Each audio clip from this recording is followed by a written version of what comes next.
बहुत सालों पहले की बात है। एक गांव में धनीराम नाम का एक सेठ रहता था और उसके साथ उसकी दो पत्नियां रहती थी। एक बड़ी थी और एक छोटी थी। एक का नाम रूपा था और दूसरी का नाम मंजूषा था। सेठ जी अपने बड़ी पत्नी को पुकारते हुए कहते हैं, रूपा, कहाँ गई रूपा?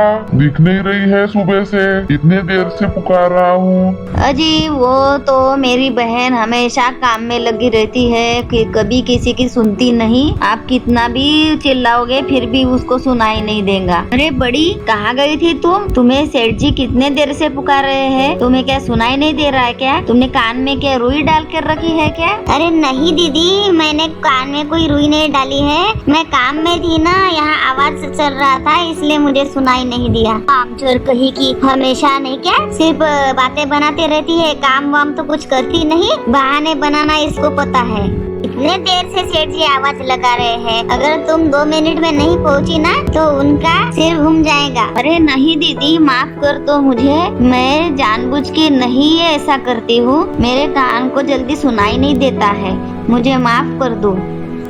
तुम दोनों बहनें इधर आओ, मुझे कुछ काम है तुमसे, कुछ कहना है मुझे। मैं कल व्यापार के लिए गांव के बाहर जाने वाला हूँ और तुम दोनों बहनें मिलकर घर के देखभाल करना और घर में झगड़ा नहीं करना। मुझे यह पता नहीं चलना चाहिए कि तुम दोनों बहनें मिलकर झगड़ रहे हो। ये क्या बड़ी, ये तो कामचोर है। ये तो सिर्फ मेरे साथ झगड़ा करेंगी, काम नहीं करेंगी और मेरा ही बहाना बनाती है कि मैं अकेले काम करूं क्या, और ये छोटी बैठी रहती है करके। बताओ सेठ जी, मैं क्या काम नहीं करती क्या? ये हमेशा बड़ी मुझसे झगड़ा करते रहती है। आप चले जाओगे तो ये यही फायदा लेंगी और मुझसे दिन भर झगड़ा करती रहेगी। नहीं नहीं छोटी दीदी, मैं झगड़ा नहीं करूंगी, मैं अच्छे से ही काम करूंगी, मुझ पर विश्वास रखो। चलो आओ तो छोटी, मेरे बालों को सीधा करो और मेरे बालों में तेल लगा कर दो। तुम्हें तेल लगाना आता है ना? पहले ही बता दो, नहीं तो मेरे अच्छे और सुंदर बाल तुम्हें देखते नहीं बनते।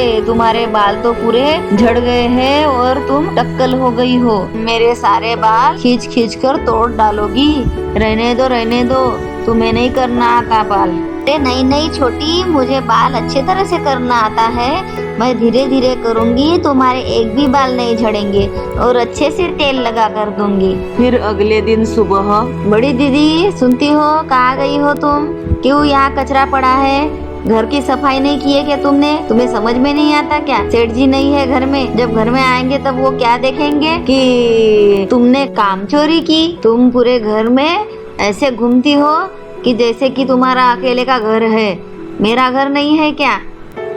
अच्छे से काम करो, झाड़ू पोछा लगाओ, कपड़े सुखाने डालो, कपड़े धो और बर्तन भी करो। सब कुछ काम मुझे अच्छे से साफ सुथरा दिखना चाहिए, नहीं तो मैं सेठ जी को तुम्हारी शिकायत लगाऊंगी। फिर बड़ी अकेले अकेले रोने लगती है बेचारी। मेरा कोई नहीं है इस दुनिया में, मैं सिर्फ अकेले ही हूँ इस घर में और मुझे कोई पसंद नहीं करता और मेरी कोई परवाह नहीं करता। मैं अब इस घर में बिल्कुल नहीं रहूंगी। सेठ जी के घर आने से पहले मैं इस घर को छोड़कर चली जाऊंगी। मेरा इस घर में कोई काम नहीं है। मेरी छोटी दीदी तो मुझे हमेशा परेशान करते रहती है और अपनी सुंदरता का घमंड दिखाती है और मुझे नीचा दिखाते रहती है हमेशा। इसलिए मैं इस घर में बिल्कुल नहीं रहूंगी। जाती हूँ मैं, गांव में रहूंगी तो मैं बदसूरत कहलाऊंगी। मेरे बाल नहीं है सर पे और मैं दिखने में भी सुंदर नहीं हूँ, तो मुझे सारे लोग कुछ भी बोलेंगे, गालियाँ बकेंगे। इससे अच्छा तो है मैं जंगल में रहने चली जाती हूँ, किसी को दिखाई नहीं दूंगी तो मुझे देख के कोई बातें नहीं बनाएगा। यार ये इस पेड़ के नीचे तो बहुत कचरा है। बेचारा पेड़ कितनी गंदी जगह पर खड़ा है। मुझे तो इसके नीचे की जगह साफ करनी चाहिए। चलो मैं साफ करके देती हूँ। अरे इस केले के पेड़ के लंबे लंबे पत्ते नीचे झुक गए हैं। इस केले का जो केला लगा है ना, वह बहुत नीचे तक झुका है और इस पेड़ को बड़ी तकलीफ हो रही है। केले के पेड़ को सीधा करती हूँ और उसके बाद इसके नीचे का कचरा झाड़कर साफ करके देती हूँ, तो इस केले को अच्छा लगेगा। फिर कुछ दूरी पर एक ऋषि मुनि महाराज उसे दिखाई देते हैं। अरे ऋषि महाराज, आप कहाँ चल दिए? आप यहाँ से कहाँ जा रहे हो? मुझे दर्शन दिए, मुझे बहुत अच्छा लगा। अरे बेटी, तुम क्यों इस जंगल में भटक रही हो?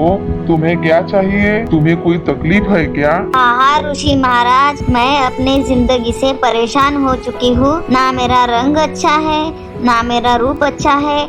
मुझे देखकर लोगों का दिमाग खराब होता है और लोग मुझे भला बुरा कहते हैं। इससे अच्छा है मैं जंगल में भटकती रहूं और मुझे कोई परेशान ना करे। बेटी, मुझे पहले बताना था, मैं तुम्हारे इस समस्या का निवारण कर सकता हूँ। मेरे पास एक तरकीब है। यहाँ कुछ दूरी पर एक जादुई नदी है। उस जादुई नदी से तुम कुछ मांगोगे तो वह जरूर पूरा करेंगी। तुम एक काम करो, तुम वहाँ जाकर नदी के पानी में एक डुबकी लगाओ। एक डुबकी लगाने पर ही तुम्हारी सारी मनोकामनाएं पूरी हो जाएंगी। ठीक है साधु महाराज, आपने जैसा कहा वैसा ही करूंगी मैं। तो अब मैं घर चलती हूँ और अपनी दीदी को यह बात बताऊंगी। अरे बहना, इतनी जल्दी कहाँ जा रही हो? हमसे आखिर बार मिलकर तो जाओ। अरे बेटा, तुमने मुझ जैसे पेड़ की बहुत सेवा की है। मेरे नीचे का कचरा साफ किया तुमने, तो मैं तुम्हें आशीर्वाद देता हूँ। तुम मेरे पेड़ की एक डाली तोड़ो और उसे घर लेकर जाओ और उसे कुछ भी मांगोगी तो तुम्हारी मनोकामना पूरी हो जाएगी। धन्यवाद पेड़ महाराज, आपकी बड़ी कृपा हुई मुझ पर। तो अब मैं चलती हूँ अपने घर। अरे बहना, मुझसे मिलकर तो जाओ। क्यों इतने जल्दी घर जा रही हो? अजी नहीं केला महाराज, मैं जल्दी में जा रही हूँ क्योंकि मैं बहुत देर से घर के बाहर भटक रही हूँ। ठीक है, पर मुझसे बात तो करो। बहना, तुम्हारा मेरे साथ तो कोई रिश्ता नहीं है, फिर भी तुमने मेरे झुके हुए शरीर को सीधा किया और मेरा कचरा साफ करके दिया। तुम्हारा बहुत बहुत धन्यवाद। तुम्हारी क्या इच्छा है बेटा? जो इच्छा होगी ना, वह तुम मेरे यह पत्ते लेकर जाओ और इन पत्तों से तुम इच्छा अपनी बताना और वह तुम्हारी इच्छा सारी की सारी पूरी कर देगा यह पत्ता। ठीक है? ठीक है केले महाराज, आपने मुझ पर बहुत बड़ी कृपा की है। मुझे हमेशा याद रहेगी आपकी कृपा। ठीक है, धन्यवाद। छोटी छोटी, दरवाजा तो खोलो, मैं घर आ गई हूँ। यह कौन बकवास सुन रहा है? क्या बोल रही है? कौन है यहाँ दरवाजे पर? आकर देखती हूँ। अरे बड़ी, तुम कैसे जल्दी आ गई घर? मुझे तो लगा तुम तो घर छोड़कर चली गई होगी। तुम तो और टपक पड़ी घर पे, और तुम तो पहचान में ही नहीं आ रही हो। तुम मेरी ही बड़ी बहन हो क्या? इतनी सुंदर दिख रही हो, और तुम्हारे इतने घने घने बाल और काले काले चमकदार बाल दिख रहे हैं, और तुम्हारे चेहरा भी कितना खिला खिला और कितना सुंदर दिख रहा है। किसने किया ये तुम्हारा रूप परिवर्तन? बताओ तो मुझे। ठीक है दीदी, बताती हूँ। थोड़ी देर रुको तो सही,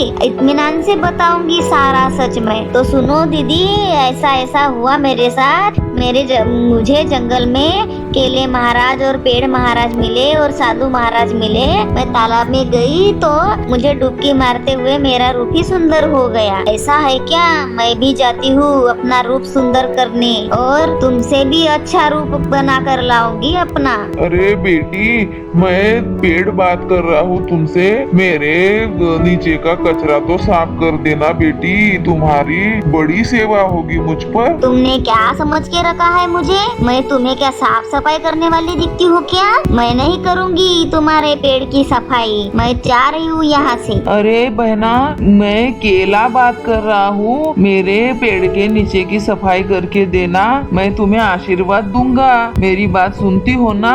तुमने मुझे क्या समझ कर रखा है? मैं इस जंगल में क्या तुम्हारे पेड़ की सफाई करने आई हूँ क्या? अगर तुम्हें नहीं रहते बनता तो रहने दो और मुझसे मत कहो। मैं तो जा रही हूँ यहाँ से। ऋषि महाराज सुनो तो मेरी बात। मुझे तो बहुत देर से आप दिखाई नहीं दिए। मुझे आपसे कुछ काम है। कहो बेटा, क्या काम है मुझसे तुम्हें? मुझे अपने रूप को इससे भी ज्यादा सुंदर बनाना है। मैं अपनी बहन से भी ज्यादा सुंदर दिखनी चाहिए। इसलिए मुझे क्या करना चाहिए ऋषि महाराज? अरे बेटा, तुम नहीं क्या उस जादुई नदी के अंदर जाओ, पानी में एक डुबकी लगाओ, तुम्हें जो चाहिए वो मिल जाएगा। ठीक है साधु महाराज, मैं जाती हूँ अब। अरे मैं तो बहुत सुंदर हो गई। मेरा चेहरा तो बड़ी दीदी से भी ज्यादा चमक रहा है और मेरे बाल तो दीदी से भी अच्छे दिख रहे हैं, सुनहरे दिख रहे हैं। अब मैं घर जाऊंगी और उसको जलाऊंगी। फिर एक डुबकी मारने से मेरा इतना सुंदर रूप दिख रहा है तो मैं और 2 डुबकियां मारूंगी तो मैं तो जगत की अच्छी सुंदर कन्या कहलाऊंगी। एक और डुबकी मार के देखती हूँ। अरे ये क्या हुआ? मैं तो पहले से भी ज्यादा बदसूरत दिख रही हूँ। क्या हुआ ये मुझे?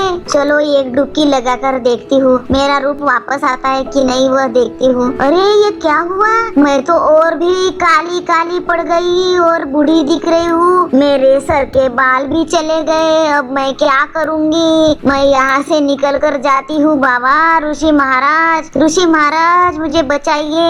ये मेरे साथ क्या हो गया? मुझे तो नहीं समझ में आ रहा है। अब क्या करूँ मैं? अरे बेटा, ज्यादा लालच अच्छी बात नहीं है। मैंने तुम्हें पहले ही कहा था इस तालाब में एक ही डुबकी लगाना चाहिए, तभी तुम्हारी इच्छा पूरी होगी। जो कोई भी यहाँ ज्यादा डुबकी लगाने की कोशिश करता है उसका हाल बुरा ही होता है, क्योंकि वह जादुई नदी अपना मन देखती है कि हम लालची हैं कि अच्छे मन से यहाँ आए हैं। तुम्हें समझ में आई बात? इसके बाद तुम जीवन में कभी भी लालच नहीं करोगी और दूसरों को कष्ट नहीं पहुँचाओगी। अच्छा ठीक है महाराज, मुझे समझ में आ गई ये बात। आज के बाद मैं अपनी बहन को कभी भी परेशान नहीं करूंगी और दुखी भी नहीं करूंगी और उसके साथ अच्छे से रहूंगी। इस तरह वह बड़ी बहन अब सेठ जी के साथ बहुत अच्छे से पेश आती है और अच्छी जिंदगी गुजारती है। और यह छोटी बहन घर में जाती है तो वह सेठ जी उसे घर के बाहर निकाल देता है। उसे पहचानता ही नहीं कि यह उसकी छोटी पत्नी है। वह उसे बताती है, फिर भी